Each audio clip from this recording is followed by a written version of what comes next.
परमराज जगत जननी माता जी की, सभी दिव्य महान पुरुषों की, सत सनातन धर्म की, मानव धर्म की, सभी साधु संत महात्माओं की। ध्यान मूलम गुरुर्मूर्ति, पूजा मूलम गुरुपादुकम, मंत्र मूलम गुरुर्वाक्यम, मोक्ष मूलम गुरु कृपा। गुरुर्ब्रह्मा गुरुर्विष्णु गुरुर्देवा महेश्वरम, गुरुर्साक्षात् परब्रह्म तस्मै श्री गुरुवे नमः। प्रेम से बोलिए सद्गुरुदेव महाराज की जय। पूजनीय भाई जी, आज इस महान सत्संग में उपस्थित प्रेमी माताओं, भाइयों, बहनों, बहुत सौभाग्य की बात है कि आज हम सब सत्संग सुनने के लिए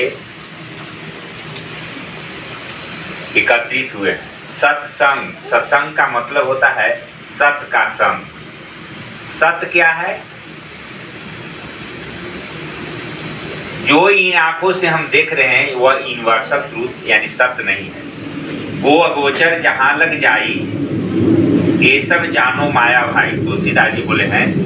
इस आंख से जितनी चीज हमें दिखाई दे रहा है वह सत्य नहीं, क्योंकि एक दिन यह इसका अंत हो जाता है, नाश हो जाता है। सत्य क्या है? जो हमें ज्ञान मिला है, जो हम इस आंख बंद करके उस परमात्मा को जानते हैं, वही तो सत्य है। भगवान कृष्ण ने भी अर्जुन को यही बात बताया, हे अर्जुन न तद्भास्ते सूर्यो न चंद्रो न पावक यद गत्वा न निमन्ते तदाम परमम धामम मम। हे अर्जुन, जहाँ अग्नि की प्रकाश, सूर्य की प्रकाश, चंद्रमा की प्रकाश नहीं जाता है वह मेरा परम धाम है और वही वास्तविक सत्य है। और वहां जाने के बाद जीव को पुनः नहीं आना पड़ता, यानी 84 लाख योनियों से मुक्ति मिल जाती है। 84 लाख योनि, संतों ने 84 लाख योनि को 4 भाग में बांट दिया। 21 चौक 84, 21 लाख अंडज, अंडा से जन्म लेने वाले 21 लाख, 21 लाख पिंडज जो माँ के गर्भ से जन्म लेने वाला है, जैसे मनुष्य है, गाय है, भैंस है, इस प्रकार से पिंडज में 21 लाख। और 21 लाख स्वेदज है, गंदगी से जन्म लेने वाला है। और 21 लाख भूगर्भधारी है, जिसको धरती माता खुद जन्म देती है, नाना प्रकार के पेड़ पौधे। इस प्रकार से 21 लाख हुआ। 21 चौक 84 लाख। उस 84 लाख योनियों से भटकते भटकते उस परमपिता परमात्मा ने हम पर अनुपम कृपा करके यह मनुष्य शरीर दिया है। और यह मनुष्य शरीर फिर दोबारा नहीं मिलने वाला है। कबीरदास जी ने कहा कि मानु जन्म अमोल रे, माटी में न रोल रे। अब तो मिला है फिर न मिलेगा, कभी नहीं, कभी नहीं, कभी नहीं रे। 3 बार बोल दिया कि दोबारा फिर मिलने वाला नहीं है। इसलिए हम लोग धन्य हैं कि इस मनुष्य रूप को प्राप्त किए हैं। और सौभाग्य हम लोग का और तब है जब हमें सदगुरु महाराज मिले हैं, सच्चे गुरु मिले हैं। गुरु तो अनेकों हैं, गुरु खोजो 10 पांचा, जब तक मिलो न साचा। आपका आत्मा जब पूर्ण रूप से स्वीकार कर ले न हमारे गुरु हैं, सच्चे गुरु हैं, वही सतगुरु होते हैं, सत्य गुरु। और जो हम लोग का आत्मा का ज्ञान जो मिला है वह जो है उसी आत्मा को ज्ञान के लिए आपने जनक जी के बारे में सुना होगा। जनक जी विदेह कब हुए? जब उन्हें आत्मा का ज्ञान मिल गया और पूर्ण रूप से अपने आप को समर्पित कर दिया परमात्मा में, इसलिए उनको तो विदेह कहा गया। जैसे एक बार जनक जी जब ज्ञान नहीं मिला था, उनका कोई गुरु नहीं था, तो एक दिन स्वप्न में, सपना में सोए हुए देख रहे हैं कि हम एक कंगाल हैं, एक दरिद्र हैं, एक भिखारी हैं और वन में भटक रहे हैं। जब तो राजा थे, भटकते भटकते बहुत दूर गए, जंगल में उनको चलते चलते भूख लग गया, सपना देख रहे हैं तो देखते हैं कहीं खाने का व्यवस्था नहीं है। एक कुटिया था, उसमें गए, माता जी आवाज लगाए तो बूढ़ी निकली, माता जी कुछ खाने के लिए दो। कहा बेटा जो भी था सब खा गया, मेरे पास खाने का नहीं है, कच्चा सामान है, चावल है, दाल है, वही 2 माँ हम उसको जंगल में लकड़ी इकट्ठे करके बना लेंगे। तो उस बूढ़ी माता ने उनको चावल और दाल दिया और जंगल में लकड़ी इकट्ठा करके उसको जल्दी में खिचड़ी बनाने लगे। जब खिचड़ी तैयार होने लगा, खटखट कर लगा, तो सोचे कि इनको तो भूख पूरा दम आ गया था। सोचते हैं थोड़ा कम हो, सीधा हुआ तो क्या हुआ, केला के पात लाए और उसको उलट दिए, जल्दी सीध जाकर खा लेंगे, सरा जाएगा। तो इतने में 2 सांड लड़ते हुए आया। विशाल सांड को देखकर ये डर गए और पेड़ था उसी पर चढ़ गए। सांड दोनों लड़ते हुए आया और खिचड़ी को मिट्टी में मिला के चला गया। तो इनको आंख से आंसू आ गया, फिर रोने लगे, अरे बाप क्या हो गया। इतने में इनका आंख खुल गया। देखते हैं मैं तो राजा यहाँ आसन पर सोया हुआ, मेरे को कोई कमी नहीं है, अभी आदेश दूं जो खाने का इच्छा मिल जाएगा। तो अभी जो मैंने देखा है क्या था। तुरंत मंत्री को बुलाया, मंत्री को बोले मंत्री अभी जो हम सपना में देखा वो सही है। तो मंत्री बोला कि सपना कभी अपना नहीं होता है महाराज जी, यह गलत है, ताकि कहने से नहीं मानेंगे। थ्योरिकल प्रैक्टिकल करके बताओ कि जो मैंने सपना में देखा वो सही है, जो जागृत अवस्था में कर रहा है वो सही है। वोट लगाओ और वोट पर जो मेरे प्रश्न का उत्तर देगा वो मेरा गुरु होगा, और जो गलत जवाब देगा उसको जेल में जाना पड़ेगा। एक सिंहासन बनाए, बोले सिंहासन पर चढ़कर जो जवाब देगा, सच्चा जवाब देगा, सत्य जवाब देगा तो मेरा गुरु होगा, और नहीं तो उसको फांसी पर लटका देगा। और नीचे से जो जवाब देगा, गलत जवाब देगा तो उसको जेल होगा, और सही जवाब देगा उसको आधा राज दे देंगे और आधा पाठ, और मेरा वो गुरु होगा। बोर्ड लगा, बड़े बड़े विद्वान पंडित आने लगे, सब डर से नीचे से जवाब देने लगे। कोई कह रहा है स्वप्न सत्य है, कहा साबित करो। वो बोले कि थ्योरिकल प्रैक्टिकल दोनों तरह से कह करके भी दिखला दो हमको, तब हमारा आत्मा मानेगा, तब तुमको हम गुरु बनाएंगे। तो कोई जवाब नहीं दे रहा था, जेल खचाखच भर रहा था। सिंहासन पर चढ़ कौन डर से चढ़े। तो भगवान सोचते हैं साधारण प्रश्न के लिए न जाने राजा जनक ने कितने लोगों को जेल में डाल दिया। और उनका कहना था जिस दिन मेरे प्रश्न का उत्तर मिल जाएगा मैं संतुष्ट हो जाऊंगा, उसी दिन जेल से फाटक खोल देंगे, सब कुछ छोड़ देंगे। तो भगवान क्या किए, साधु भेष बना करके और राजा जनक के पास मिल बड़ा बड़ा दाढ़ी बना के जब गेट पर आए थे, गेट कीपर रोक दिया। महात्मा जी इधर क्या जा रहे हैं, यहाँ तो मतलब वही व्यक्ति जा सकता है जो राजा के प्रश्न का उत्तर दे सकता है। भगवान कहे कि मैं तो जा रहा हूँ, कैसा राजा है देखने के लिए। नहीं, प्रश्न है, स्वप्न सत्य की जागृत, नहीं जवाब दीजिएगा महात्मा जी तो जेल जाना पड़ेगा। आज तो कोई लौट के नहीं आया, जो गया से अंदर रह रहा है, इसलिए मत जाइए। पूरा बड़ा संसार है, आप घूम करके अपना जीवन यापन कर लीजिए। कहा कि नहीं मैं तो जाऊंगा। तो गुरु को महात्मा जी को रोक दिया और गया दौड़ा हुआ मंत्री संतरी, बोला महाराज जी एक महात्मा आया हुआ है, बड़ा बड़ा दाढ़ी पका हुआ है और गेट पर खड़ा है, अंदर आना चाहता है। अरे भाई आने दो, कोई भी आए, मैं तो बोर्ड में लिख ही दिया है, बच्चा बूढ़ा जवान काला कलूटा गोरा कैसा हो व्यक्ति हो, फकीर हो या कोई भी हो, अंदर आए, बशर्ते मेरे प्रश्न का उत्तर दे। दौड़ा हो गया, हाँ आपका आदेश मिल गया।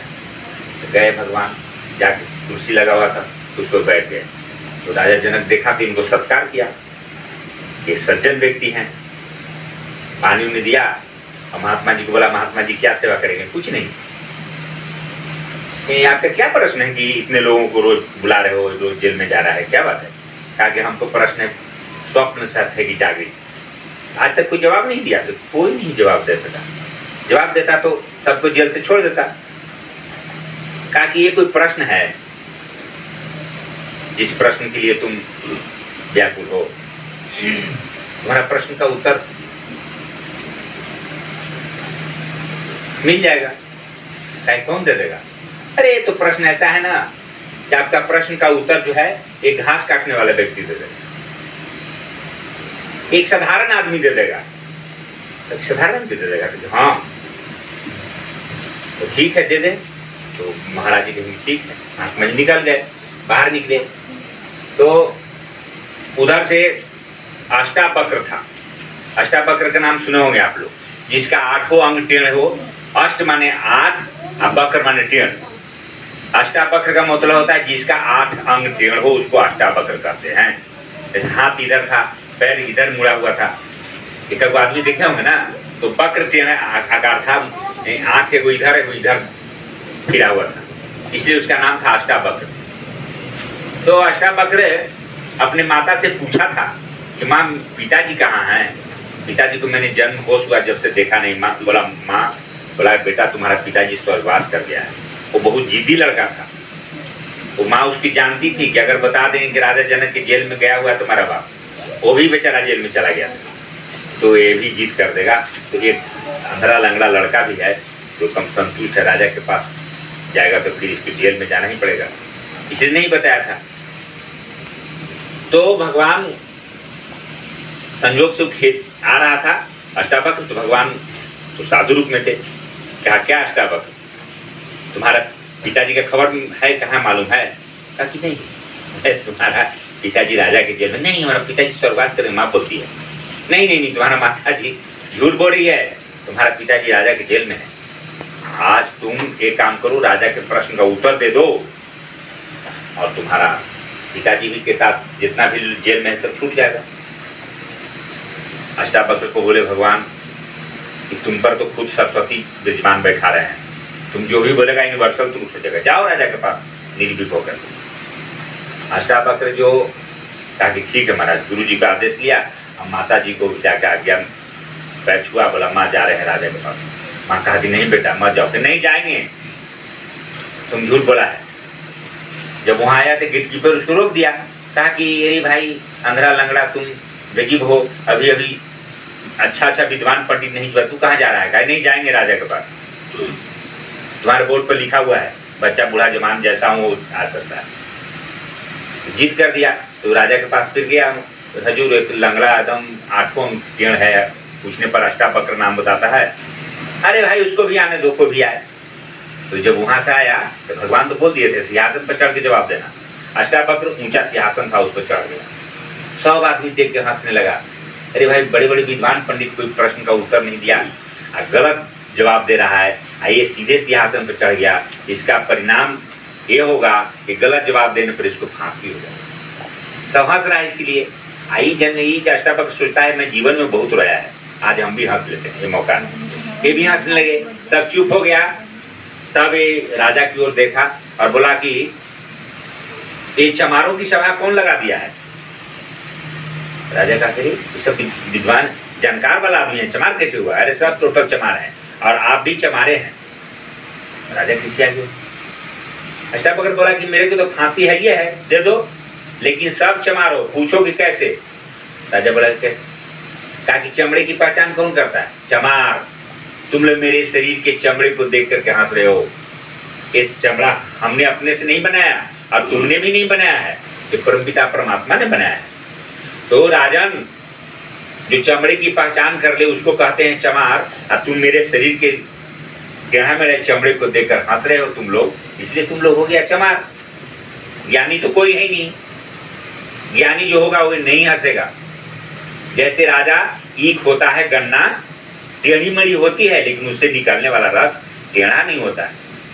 नदी टेढ़ी मड़ी होती है परंतु उससे बहने वाला पानी टेढ़ा नहीं होता। पानी टेढ़ा होता है तो सीधा ही होता है, मीठा ही होता है।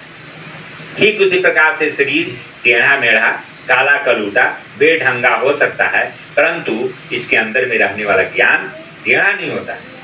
राजा तो अस्तक हो गया, भाई ऐसा तो सटीक कोई बातें नहीं बोल रहा है, कितना बढ़िया बात बता रहा है।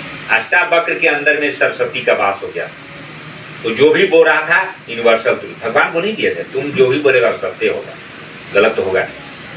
अष्टावक्र को थोड़ा राजा को शर्म लगने लगा, मंत्री को अंदर बुलाया, अरे अष्टावक्र को हम कैसे गुरु बनाए, शर्म लग रहा है। ताकि आपका प्रश्न तो मंत्री बड़ा राजा का चापलूसी करता, ये आपका प्रश्न तो उत्तर देगा नहीं, इसको कोई सिखा दिया है लाइन बोलने का। हाँ यही तो हमको भी लग रहा है, जाओ ना तुम बोल दो कि राजा का प्रश्न स्वप्न सत्य की जागे। तो वो जब मंत्री आया तो चीनी गया कि राजा नहीं है।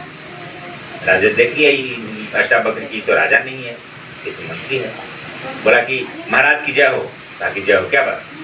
क्या राजा के प्रश्न है कि स्वप्न सत्य की जागे? राजा का प्रश्न है, तुम्हारा नहीं ना है बीमारी राजा की, ये दवा तुम खाने आए हो। तुमको ये तुमने सपना देखा था क्या? लेकिन ये राजा देख, तो तुम्हारा राजा बहिरा है क्या? सुनता नहीं है, हम बोलेंगे तो नहीं सुनेगा, तुमको कान से सुनता हो। तो उसको भगवान मुख नहीं दिया बोलने के लिए, वो अपना प्रश्न को अपने से कहे, तुम्हारे मुंह से बोलता है क्या? और उसको सुनने के लिए कान भी दिया है, बोलने के लिए मुख भी दिया है, और देखने के लिए आंख भी दिया, अंधा तो नहीं ना है, चलने के लिए पैर भी दिया है भगवान उसको, फिर भी तुमको भेजा है। बीमारी जिसका हो वो इलाज कराए। राजा ने स्वप्न देखा था, इसलिए राजा को यहाँ आना होगा। शर्म लग रही है राजा को ना कि कैसे हम अष्टावक्र को गुरु बनाए। इतना बात राजा सुन ही रहा था कि दौड़ा हुआ राजा आया और हाथ जोड़कर कहा, हे गुरुजी, आपको गुरु बना रहे हैं। कहा कि गुरु ऐसे बोलने से नहीं ना बन जाता है। गुणाम अंधकार उनम प्रकाश, अंधकार से जो प्रकाश मिला देता है वो गुरु होता है। मैंने तुमको कैसा, कौन सा अंधकार से प्रकाश में भी लाया? कुछ नहीं लाया है। तो गुरु मान रहे हो तो हाँ, गुरु दक्षिणा दे दो और अपना चीज देना, दूसर की चीज मत दे देना। तो राजा बोला कि हम आधा राज बोले थे कि आधा राज दे देंगे, मेरा प्रश्न का हल होगा। था हम आपको से प्रभावित हो गए, पूरे राज की चाबी ले लीजिए, गुच्छा निकाल के रखिए, मेरे राजपाट से कोई मतलब नहीं। राजा बोला, अरे भाई तुम अपने दादा परदादा वाला चीज दे रहे हो, अपना चीज दे रहे हो। अपना वो होता है जो मरने के बाद साथ जाता है। ये धन दौलत जो है तुम्हारे पहले तुम्हारे बाप का था, उसके बाद तुम्हारा दादा पहले दादा का था, परदादा का था, तुम्हारा बाप, तुम जब मर जाओगे तुम्हारा बेटा पोता परपोता का हो जाएगा। ये तुम्हारा अपना नहीं है। मैं तुम्हें पहले ही बोल दिया था अपना चीज दान में देना चाहिए, तुम अपना नहीं दे रहे हो। राजा सोचा अब क्या करें। राजा आंख बंद करके सोचने लगा। थोड़ा देर के बाद बोला, हम अपना शरीर दे रहे रे राजा, शरीर भी तेरा अपना नहीं है, इसको तो 5 आदमी 10 आदमी मिलकर शमशान में जला देगा। अपना वो है जो मरने के बाद भी साथ जाए। अब सोचो, वो चीज मुझको दो, शरीर मत दो, शरीर तो तुम्हारा जला देगा, अपना है नहीं, ये शरीर भी तुमको छोड़ देगा लास्ट में। बहुत दिमाग लगाने के बाद राजा ने कहा कि मन अभी पहुंचा, मन दिया ती सब दिया, मन के लार शरीर और देवन कछु बाकी नहीं, कह गए दास कबीर। कहते हैं जिसने परमात्मा को, जिसने गुरु के चरणों में मन को दे दिया, उसको और कुछ देने के लिए बाकी नहीं रह गया। कहा कि शाबाश, अभी सही पहुंचा। ये चाबी राजपाट हमको नहीं चाहिए। और तुम्हारा शर्त भी है क्या कि तुम्हारा स्वप्न शर्त है कि जागृत डायरेक्ट बोल दें कि उनके प्रैक्टिकल कि कोई शर्त है? कहा कि हमको शर्त है घोड़ा पर चढ़ने में जितना समय लगता है उतने समय में उतर। तो बहुत ज्यादा लंबा समय ले लिया। अष्टावक्र बोला, घोड़ा पर चढ़ने का मतलब दोनों टांग फेंकता ना है।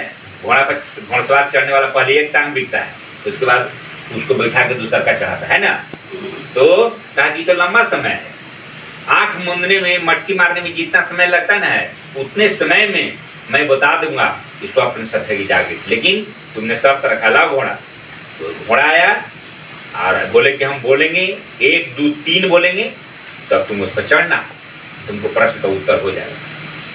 तो घोड़ा आया, राजा रेडी हो गया चढ़ने के लिए। तो अष्टावक्र बोले कि 1 रेडी है, हाँ 2 3 बोला, एक टांग फेंक दिया और दूसरा का टांग को जनक को पत्ते दी, क्योंकि मन दे दिया था। तो राजा जनक के मन को अष्टावक्र अपने मन में जोड़ दिया था, कंबाइन कर दिया। अब राजा का तो मन ही नहीं है अपना। जिसका मन अपना नहीं होता वो पागल हो जाता है, पता ना कहते हैं इसका बेचारा के मन हाथ में नहीं है कि नहीं। तो मन अष्टावक्र को दे दिया था, गुरु को दे दिया था, इसलिए विदेह जनक जी को शुद्धि खो दिए। एक टांग घोड़ा पर, एक टांग नीचे, समाधि लग गया। उसी समय से उनको विदेह कहा जाता है।